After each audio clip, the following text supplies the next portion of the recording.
Hello everyone, it is a group presentation with my partner Ravina on the topic dysphagia. The word dysphagia comes from the Greek word dys, which means difficulty, and phagia means to eat. It is the sensation of difficulty or abnormality of swallowing. It is due to a structural or a motility abnormality in the passage of solids or liquids from the mouth to the stomach. In other words, food is unable to pass through smoothly or get stuck. The elderly people are more at risk for development of dysphagia. Here are some of the causes of dysphagia. Dysphagia often is caused by other medical conditions that can impair the structure, the strength, and coordination of muscles that we use while swallowing. It may be caused by stroke, Parkinson's, Alzheimer's, other medical conditions, motor neuron diseases, dementia, multiple sclerosis. Now, the symptoms of dysphagia can include somebody being unable to swallow and coughing or clearing the throat during or after the meal. Most often, people with that have food going in wrong way. There is a change in voice to rough and harsh.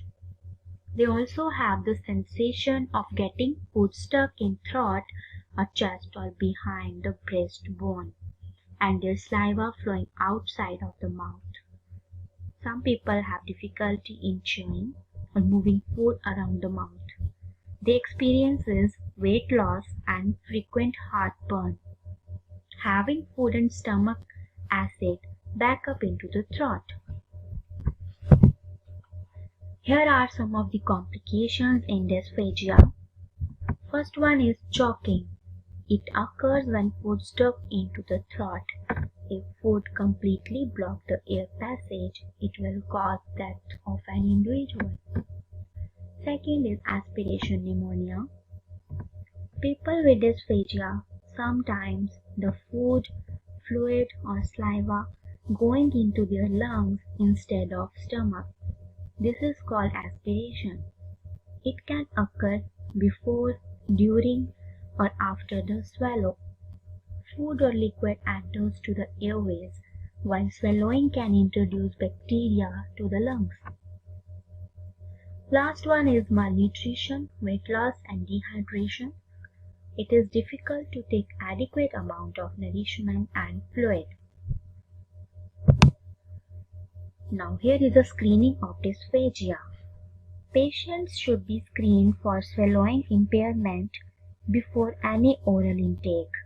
For example, medications, food, liquid, by an appropriately trained professional using varied screening tools. It can be performed by two methods, VFS and FEEF. Both are used to assess the efficiency and safety of the swallow.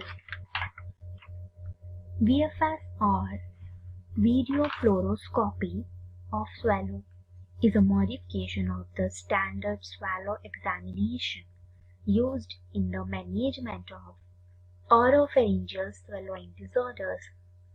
This procedure can screen the esophagus and visualize the airway during and after the swallow.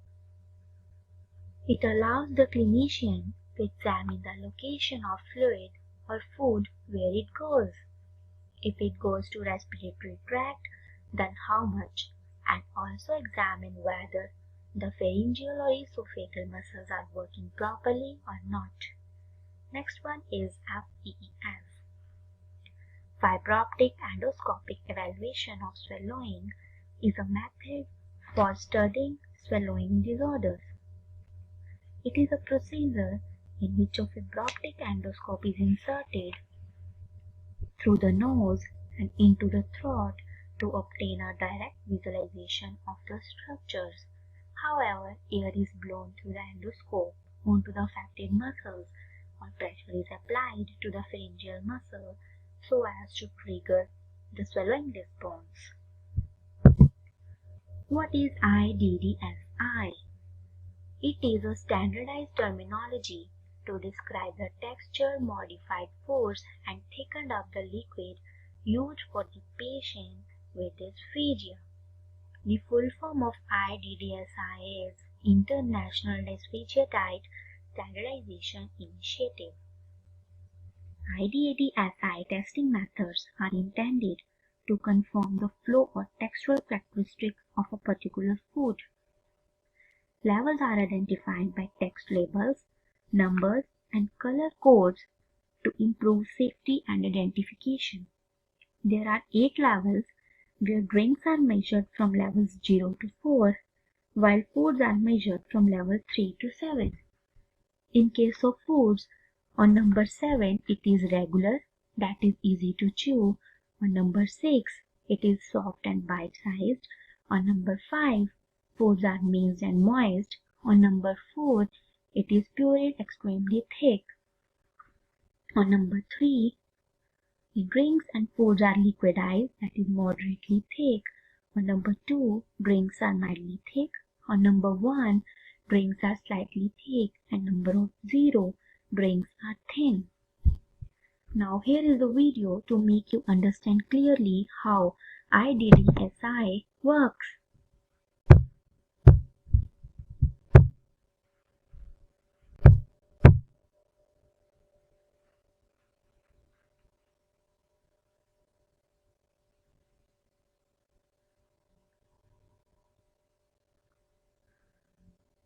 Get a stopwatch and some 10 ml slip-tip syringes. Remove the plunger from one syringe and discard. Cover the nozzle of the syringe with your finger, making a seal. Fill the syringe up to the 10 milliliter line with fluid. It's recommended to use another syringe to do this.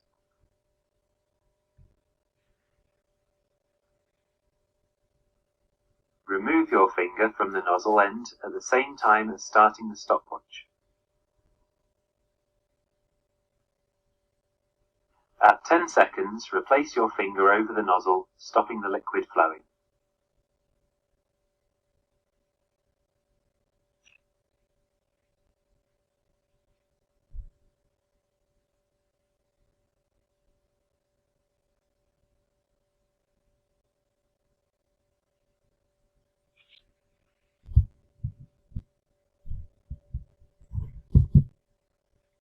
What are the thickening agents?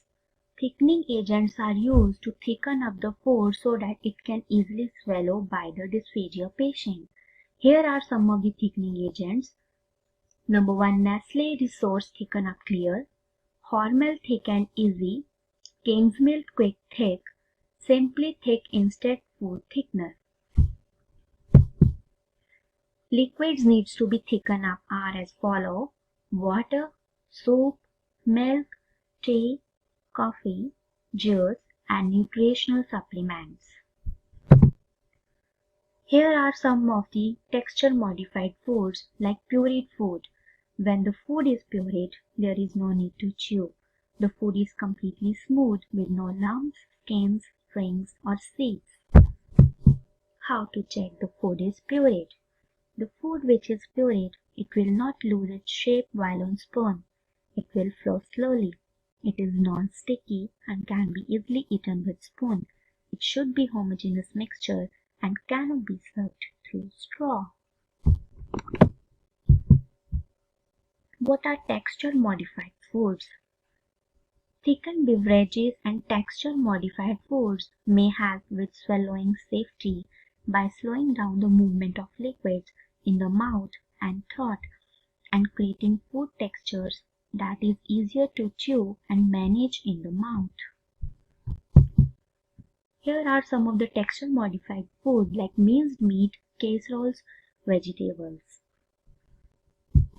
A pureed meal, pureed meats, casseroles, vegetables, pureed breads, sandwiches, thickened up soups which are thickened up by using the thickening agents. Here are some of the reference from where we took the material.